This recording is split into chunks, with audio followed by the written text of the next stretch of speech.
How frustrating is dealing with your mobile phone contract? The tangled mess of hidden fees, confusing tariffs, and poor customer service is a pain point we all share. Well, the UK's beloved digital bank, Monzo, is betting on its ability to solve exactly that, and they're about to jump into the mobile phone market. They're not just exploring the idea, they are in the early stages of developing a service that could genuinely disrupt the major UK networks. So, how exactly does a bank plan to become your new phone company?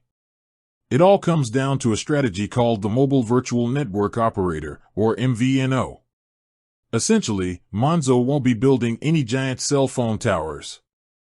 Instead, like companies such as giffgaff or Tesco Mobile, they'll lease network capacity from one of the major UK operators, think EE, Vodafone, 3, or Virgin Media O2. This asset-light MVNO model is a smart move. It allows them to focus purely on the customer experience and aggressive pricing, without the enormous cost of infrastructure. And what will this service actually look like? Monzo is reportedly planning to roll out a digital SIM offering, or an eSIM, alongside monthly contract packages.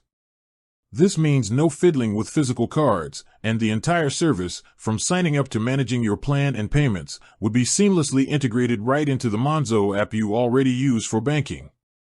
The motivation here is twofold. First, they are solving a problem that 13 million plus customers have specifically complained about: confusing and poor value mobile contracts. Monzo's whole brand is built on simplicity and transparency, so they're applying that Monzo way to telecoms. Second, it's a brilliant business move for Monzo itself.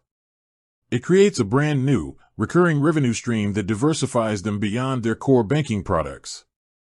More importantly, it creates what's known as customer stickiness.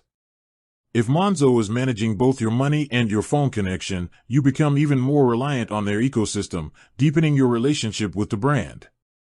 This echoes similar plays by other major fintechs globally, like Revolut and Klarna, who have also made the leap into mobile services.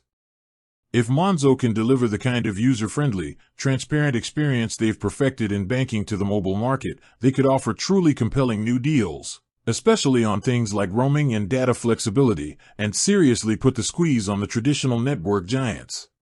It's a clear signal that the world of finance and connectivity are blurring, and Monzo is trying to position itself as the one-stop digital hub for its customers' lives. With that said, thanks for watching, and until next time.